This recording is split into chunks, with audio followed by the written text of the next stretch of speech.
Yesterday, this legislative chamber, the nation, and the international community were treated to the theater of the absurd when armed men invaded the chambers to assault our staff and cut away the mess, the symbol of the authority of the Senate. It was a very sad testimony, a derogation and total smear on our democracy and nation. On behalf of the President of the Senate, His Excellency Dr. Bukar Saraki, CON, I want to register deep appreciation to you, my colleagues, for your understanding and maturity in the face of flagrant provocation. You showed forth yourselves as patriots and elder statesmen and women. I'm indeed proud of you and salute your patriotism.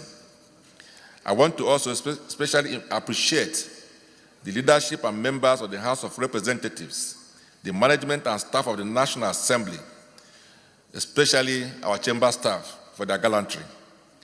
We appreciate Nigerians, the media, the civil society, the political parties, and international community for the outpour of solidarity and concern. Ugly and provocative as the event of yesterday was, it shows that the entire nation and the world stood together in total condemnation of the ugly drama, the brigandage, and desecration of the National Assembly by those who hold themselves above the laws and institutions of our land.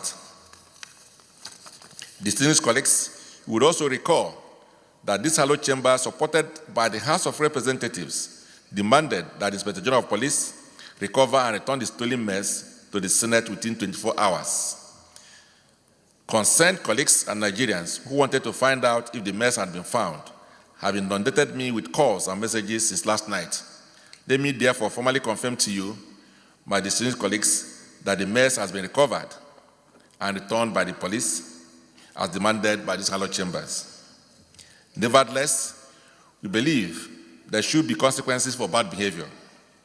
We swore to uphold the laws of the Federal Republic of Nigeria and the principles of democracy.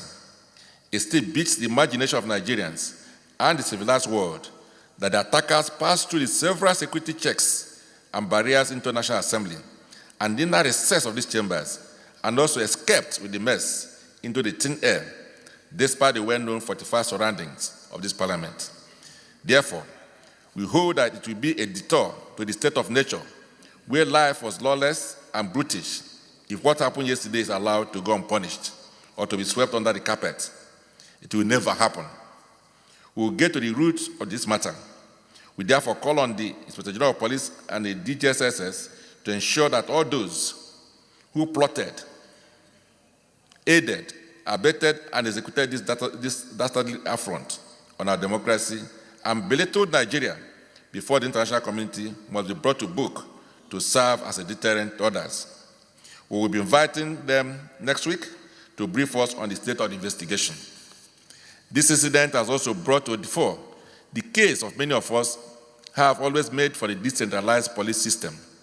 Ordinarily, a big situation like the National Assembly should have its own police, apart from the Sergeant at Arms.